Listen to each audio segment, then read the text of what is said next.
You are listening to Season 7 of the Gospel Feast podcast on the writings of the prophet Ezra. You may remember from our feast on John the Beloved's Apocalypse that we saw Lady Zion fly away on the back of a great eagle, only to find her much later as a drunken whore, or more correctly, to find a drunken whore pretending to be her. It was a deeply tragic realization for John. Ezra would also see a great eagle and learn some very interesting things about her.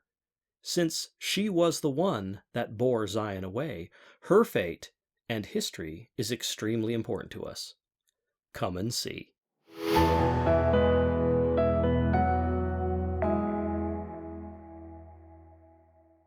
The juxtaposition of Ezra's witness of Lady Zion, followed by his vision of a great eagle, is too perfect to be discounted. The founding fathers of America believed that their diligent work to free their posterity from earthly tyrants and uphold Jesus Christ as America's only God and King would see us through the coming trials. They connected Lady Zion flying upon a great eagle away from the red-coated dragon as Lady Liberty. America's love for the bald eagle as a symbol has led to some confusion over this prophecy, which we will address at the end. Let's enjoy this new vision from the heavens to Ezra together. 2 Ezra chapter 11, verse 1. I saw in a dream that an eagle rose out of the sea. She had 3 great heads and wings with 12 feathers on each of them.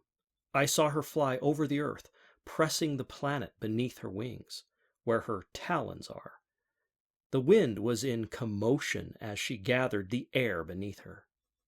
I watched as other feathers grew out of her wings in a contrary direction. Some grew big while others became small. All of her heads were asleep, but her central head was bigger than the other 2 on either side. The eagle soared above the earth unopposed. She was lordess of the planet, and none could hurt nor make her afraid. Everything beneath her was subjected to her. No man or animal dared say anything negative about her. When she landed on the earth, she rose up on her terrible talons and spoke to her feathers, saying, "You will not stand at the ready all at once. Only one will be on watch at a time while the others sleep. My heads, you will have power at the end."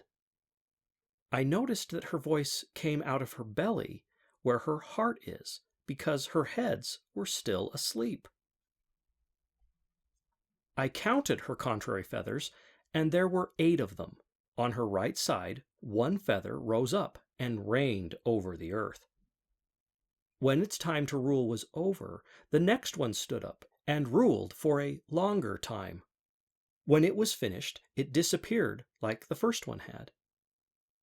It was then that I heard a voice saying, "Listen to me, remaining feathers. Those before you have ruled longer than any of the rest of you will. None of you shall rule half as long." Then the 3rd feather stood up and reigned, then was gone, and so forth through the wing. Each one had his turn and then disappeared, never to be seen again. Next, it was the other wing's turn, and those feathers stood up and ruled in their turn. I noticed that some of these stood up to rule, but could not hold their power. In time, all 12 were gone, and so were the little 2 as well. This left the eagle plucked nude, except for its sleeping heads and 6 little opposing feathers. It was then that I saw 2 of the little feathers separate themselves from the 6. These stayed close to the sleeping head that was on the right side. The other 4 stayed exactly where they were. These 4 were determined to rule, but disappeared quickly, one after the other. So the 2 little feathers near the head decided to try and rule together for protection. While they were plotting thus, the eagle's middle head woke up. It was the largest of her heads. Suddenly all three heads joined into one, and they turned, and they ate up the two little feathers. Her middle head's screech terrified the whole earth. It ruled over everything and oppressed all within her power. Her kingdom was greater than any other before her. Then, just as suddenly, her middle head disappeared. All that remained were her two other heads. They ruled like her middle one had ruled over all upon the earth. Then I saw the right head eat the left head. The Western Church, Rome, ate up the Eastern Church, Asia.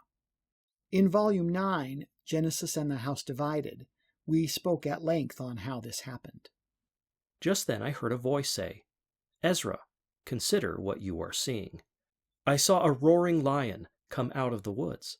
He spoke like a man to the eagle head, saying, "Listen, eagle, to what the Most High God has to say to you. You are all that is left of the four beasts that I allowed to rule on my earth. I used you all to bring about my work and to usher in the end of times. You, fourth beast, overcame all the beasts before you. Your rule has been one of terror and oppression. While you ruled, you did not rule with truth. You have greatly injured the weak, meek, and humble of my children. You have loved liars and their lies. You have destroyed the homes of the fruit bearers, the salt of my earth. You have torn down the borders of those who never wished you harm. Thus one mightier than you will be your judge now.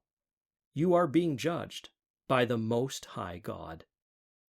You are full of pride, but you will be stopped by the highest of them all. He has declared that your time is over. Therefore be gone, you terrible beast, away with your great wings that overspread, away with your evil feathers that lifted themselves up upon the wind. Please note, this may be the only intelligent reference to Satan as the god of the air. Away with your weapons, warriors, and terrible crushing feet. Away with your vanity. Away with all of you. Now all the earth can at last be renewed and have rest, knowing that her Creator will give her peace and has had mercy on her. As the lion was speaking to the eagle, I saw her last head and wings vanish. The entire body was then burned, and it caused the nations to panic. Remember Revelation chapter 18? It was then that I awoke and said to myself, all of this wonderment just for asking about the ways of the highest God. I am greatly shocked. I am weak, and my mind is filled with terrors over all that you have showed me. Please comfort my soul and explain these horrible things to your humble servant, that his mind may rest. I am greatly humbled to have been trusted with your hidden knowledge of the last days. Then he said, here is the interpretation of the vision. The eagle that you saw rising from the sea is the same as the last kingdom that I showed unto your brother Daniel. But I did not reveal to him the secrets of that fearful kingdom. But to you I will explain it. The day will come when an empire will arise that will be more terrible than any before it. This is Rome. Rome is the fourth beast kingdom of Daniel. This is not debatable. So if we don't investigate Rome, at least at the beginning, we are going to come to some false conclusions. See Volume 1, Daniel and the Last Days, for a lengthy discussion on this if you want more. 12 kings will reign in her, one after the other. Of the 12, the second king will reign the longest. This is the meaning of the 12 feathers that you saw. In terms of Rome, this pattern of 12 will happen twice. The first time with Augustus Caesar, and then again more precisely when the Roman capital was moved to Constantinople in 325 AD, starting again with Emperor Honorius. The voice that you heard coming out of the eagle's body and not from her heads, means that the vision starts in the middle of the beast and not at its beginning. It will be at a time when her kingdom has grown large and sleepy, fat and content. It will find itself at the peril of collapsing, but will find life again as it did when it was young. This is the wonder that John the Revelator saw of the kingdom that died but did not die. Arguably, it actually happened twice. Around 325 A.D., the Roman Empire was in danger of collapsing and moved their capital to Constantinople, where they had a new insurgence of life. It also happened when Imperial Rome rose and fell under the Caesars and was reborn under Papal Rome, and the popes became the new Caesars. It is then that Imperial Rome became the Holy Roman Empire. Then you saw 8 small feathers standing up on her wings. This means that 8 kings will reign in their turn, but their power will be short and swift. 2 will die halfway through their reign, 4 will last their full time, and 2 will survive until the end. When her 3 sleeping heads awake, they will finish her reign of terror on the earth. It was Napoleon Bonaparte's crushing the head of Catholicism in 1798 A.D. that ended Vatican power openly. The disappearance of the middle head means that one incarnation will die in bed in great pain. The 2 heads that remain will be killed in war. One of them will slay the other, but at the end it will fall too. It has lived by the sword, so it will die by it. The 2 small feathers that stayed near the head that you saw on the right side are the ones that the Almighty has preserved for the eagle's end. These small kingdoms will be filled with trouble and overall too brief. In the end, all that was left of this division of Christianity in the former Roman Empire was the Vatican and Orthodoxy in the West and East. The roaring lion is the Messiah. When he is at last revealed, he will rebuke the nations who have ruled in cruelty. They will yet understand who the true king of the earth is. He will bring them to his court of justice at the resurrection in the flesh to rebuke them and then punish them. Due to his mercy and promises alone, he will save the remnant of his people who survive these times. They will find joy despite the hardships and will be preserved until the day of judgment. This is the great day which I promised from the very beginning. Or in other words, this is the great day of the millennium, the millennial day, which will last 1,000 years. Our ancient ancestors understood the bull, with his horns raised aloft, as a sign of the Father. Whenever you see a young man, or more specifically a lion, attacking the bull, it is a sign of what the ancients called the lion's paw grip, that ended the wrath of the Father. You will find this symbol everywhere, once you have eyes to see it. It is a remnant from the gift of God to Noah, explaining that the lion, sacrifice, Messiah, the hero son, would end the wrath of the Father God and allow us entrance back into paradise. You are the only one that the Lord has revealed these specifics to. Therefore, you must be the one to write them down. But hide them and show them only to those who are wise. Let the wiser of your people learn them and keep them hidden. Let these signs be a means of comfort through the long years. If you will stay here 7 more days, the Most High will teach you more. So there you have it. That's the famous vision of the 3-headed eagle that has been gaining more and more attention as we wrap up what the scriptures call the last days. Considering the American love for the majestic bald eagle, many have made the leap that this vision is a prophecy about the United States. While there are some tantalizing similarities, upon closer examination, the facts do not fit that interpretation. I am seeing more and more people taking this prophecy out of context and bending it to fit a desire to find the United States in prophecy. It is a puzzlement to many, including the satanic kingmen among us, that the United States, as important as she has become in end-time events, doesn't seem to be mentioned in the Bible. She actually is mentioned in a couple of wee places, a nod to our fine Scotsman listeners who are now joining us, but it is very sparse when you stop and consider them. The honest answer is very simple. The prophecies about the United States belong to the tribe of Joseph, both Ephraim and Manasseh. These have the birthright claim to the name Israel and have been tasked with building up the kingdom of God and Zion in refuge on Father Adam's land in preparation for the events of Daniel 12. Pharaoh Joseph of Egypt's sons, like their father, was sent over the wall to prepare a place of safety for the returning 10 tribes and have a kingdom ready to present to the Lord at his appearance. You will remember that Ezra, the very same we are studying now, was told if there was no kingdom ready to greet the Lord, the Father would burn down the planet as a wasted vineyard. This is the secret to understanding the endowment given to Noah and the concept of the spirit of Elias. The Lord himself taught this many times in parable and expanded it with the Abrahamic covenant that we cling to today. You will remember one of Ezra's pen names was Malachi, the very same.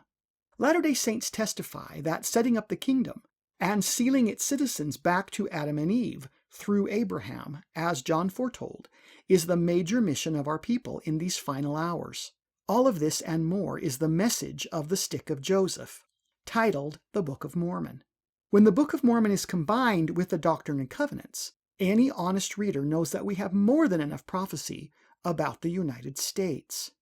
And what a prophecy it is! Only a fool would fail to see the precise fulfillment of prophecy therein. The Book of Mormon foretold the rise of secret combinations, specifically the kingmen or so-called progressive socialists, and the false one-world Zion mockery, and the Gadiantons, the corrupted Masonic Luciferian Illuminati. These are attempting, rather successfully I might add, to undermine our Constitution. Further, we have been warned about the manipulation of judges in rewriting laws and punishing the innocent, the weaponization of justice unjustly, civil unrest as a form of Hegelian manipulation, assassinations, successful, Presidents Lincoln and Kennedy, and too close for comfort, Presidents Reagan and Trump, invasion from the southern border, among many other things contained in those books. How did a young farm boy who could read but barely spell prophesy of all of this and more in the 1800s? When none of this was on anybody's radar then. It should boggle the mind of any honest person. The main reason that we must reject Ezra's vision as being a vision about just the American continent is because we are told specifically that this monstrous eagle is an extrapolation of the last beast of Daniel, the same that in Daniel's vision was called the Red Dragon of Rome. Forcing the vision to be about something that it is not will only lead to wrong conclusions. It can be very dangerous to follow wrong conclusions when one is behind the clock and has only prepared enough oil to make it to midnight. If we accept Ezra's own witness that the eagle is a prophecy about Rome and her machinations among men, one quickly sees the simplicity and exactness in the vision. It also becomes a second witness to Daniel, and this is important. The Lord's word is always confirmed by witnesses. You will never get the correct answer if you isolate a prophecy from the rest of the revealed word that witnessed it. All the word of God must be taken as a single circle of truth. The Lord told Ezekiel, a man highly favored with prophetic knowledge, that no Old Testament prophet knew more about these things than Daniel. See Ezekiel 28:3 for confirmation. So, in regards to these things, let's lean on Daniel first. Now, I know I'm beating a dead horse, but I want to impress upon you that all of the end-time prophecies of Daniel have already happened, but the very end of chapter 11 through chapter 12. The verses in Daniel used today to build the story of the so-called one-world Antichrist have already been fulfilled in the Pope of Rome. Ezra here stands as a second, maybe third witness that this is true. While satanic societies are currently programming boys into believing that they will be the Antichrist, and girls that they will be Queen Babylon, the great beast-riding whore, all of this is mythology, or bunk. Please revisit seasons 1 and 6, and particularly episode 105, if you want more on this. In regards to our lives right now, all that is left to happen in Daniel's witness prior to the second coming and the rise of any self-proclaimed modern so-called one-world Antichrist king is this: Daniel 11, 43-45. But he shall have power over the treasures of gold and of silver, and over all the precious things of Egypt. And the Libyans and the Ethiopians shall be at his steps. But tidings out of the east and out of the north shall trouble him. Therefore he shall go forth with great fury to destroy, and utterly to make away many. And he shall plant the tabernacles of his palace between the seas in the glorious holy mountain.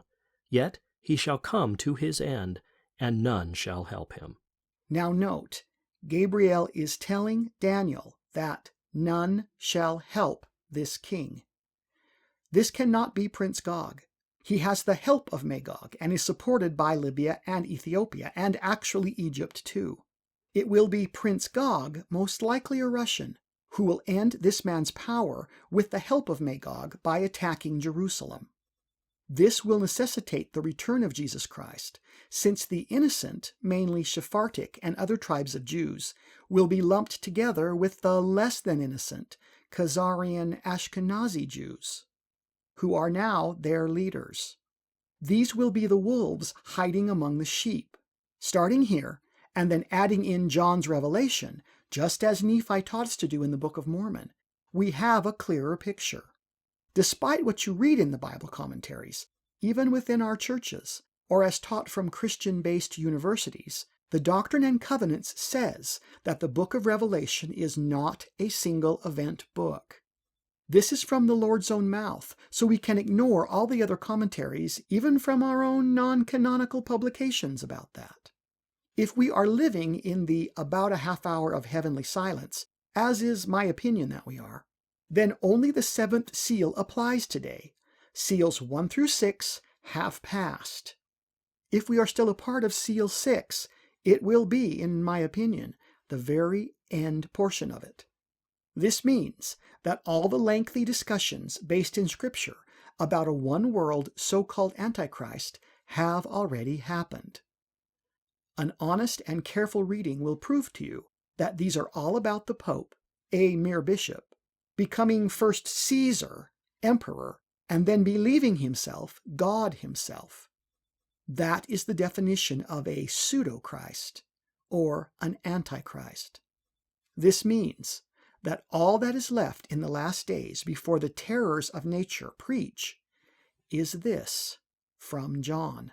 3 men united, called a false king, a false priest, and an idol, will attempt to convince us to set up a new incarnation of the great beast out of Jerusalem, and this will be New Rome, or Mystery Babylon continued.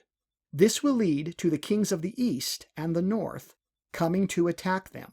Now, there is no contradiction here with the unfulfilled final verses in Daniel that we've just read. Now, I can offer this thought, but it might be a bit of a stretch, so please take this with a full teaspoon of salt. John says that this unholy trinity will come out of Rome. I would be remiss not to pause and note that Ezra's Roman eagle is a trinity once it loses, or kills off, all of its feathers. It is 3-headed, thus it is 3 in 1. While I am not convinced that this is perfectly accurate, one can make the case that one of her heads represents the false king, One represents the false priest, and the other represents the false idol. You will note that the heads wake up toward the end of Rome's reign, but before her judgment at the hands of the Lion of Israel, or our Messiah ben Judah, Jesus Christ. Very few people today know that in connection with the attempted rebuilding of Rome as the final Luciferian kingdom before the return of the Lord, the kingmen warned about in the Book of Mormon have established a new empire in 3 parts, which they call behind closed doors the Empire of the City. These are London, the Empire of the King; Vatican City, the Empire of the Priest; and sadly, Washington, D.C., the Empire of the Idol. The Lord warned Joseph Smith that the American Civil War would be the start of the events that would lead to Armageddon. Now, this seems very odd until one studies the facts surrounding what happened. In order to save the Union, Abraham Lincoln suspended the Constitution. He promised he would put it back once the war was over, but of course he was murdered. Today, we know that the plot to kill him was larger than just a lone 2-bit actor. England was very angry that we had escaped them a mere 77 years previous. The popes were annoyed that the United States was mostly Protestant, but had also codified into law that there would be no state-sponsored religion. Catholicism means universal church, and every non-Catholic annoyance at the Pope has been simply that the Pope wants to be the only voice of Christ, legally bound upon the people. In other words, a state religion. On May 1st of 1776, in Bavaria, Germany, the Catholic Jesuits merged with the Ashkenazi Jewish Rothschild banking cartel to form a secret combination of kingmen called the Illuminati, in praise of Lucifer, the Illuminated One. It was not long before that they took over the European national banks and fraternal orders of European Masonry. At the close of the Civil War, and needing money to pay off our war debts, the United States created a corporation and took a loan out from the Rothschilds of London. Part of this loan's condition was that we declare Washington, D.C. as a port city, subjected to British maritime law. In time, we would set aside our national treasury for the British privately owned Federal Reserve Bank and declare all American citizens as employees of this corporation. Your mark of the beast, Social Security number, is in actuality your employee number in this British-owned corporation. It's a bit more complicated than that, but not really.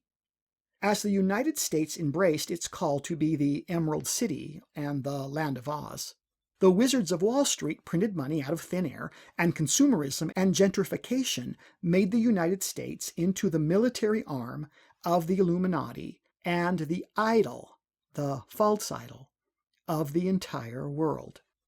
When we as a people lost our right to bring Zion down and lost our bank, and when the United States rejected the personal witness of the so-called Messiah ben Joseph, Joseph Smith, all that was left was to build up the kingdom on the back of the system forced upon us, and using the sealing powers of Elijah and the high priesthood, prepare as best we could for the return of the Lord.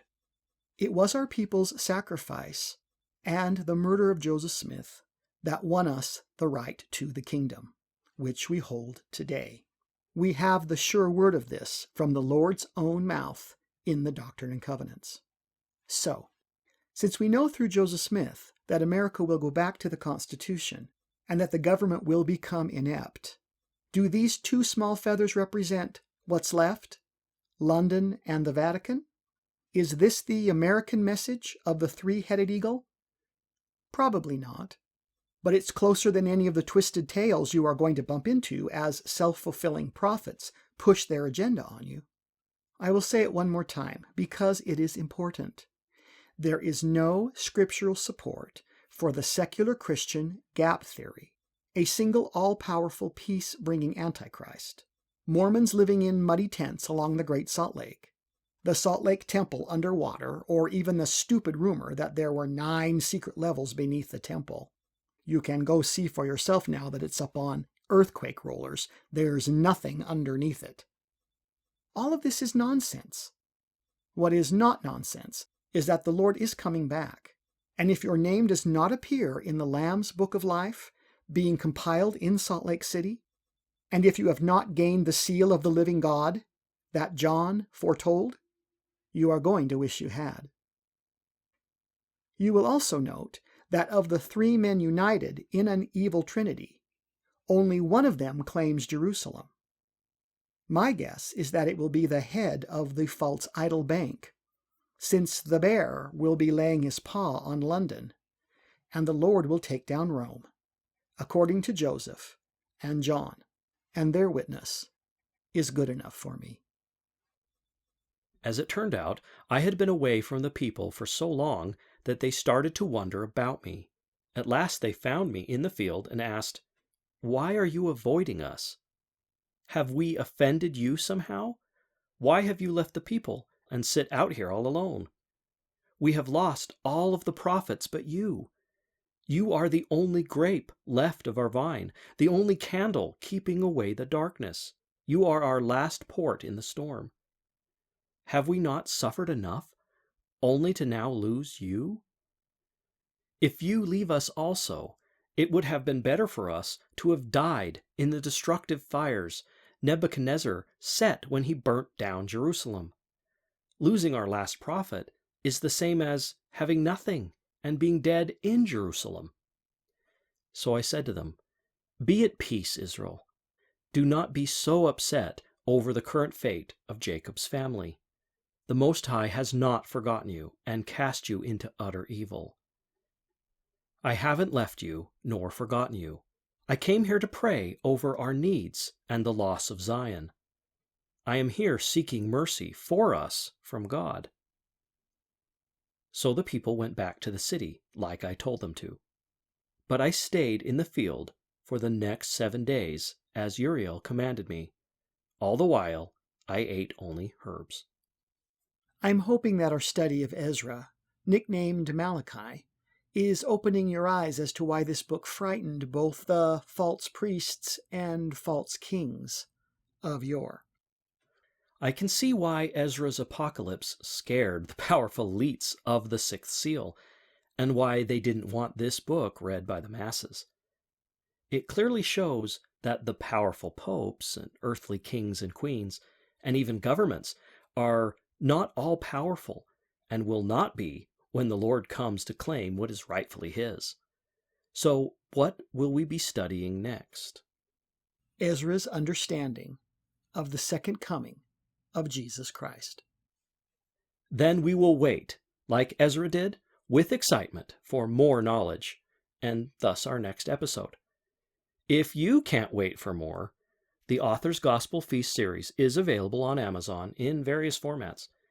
If you're craving some meat after all the milk, you are invited to check out the Greater Book series.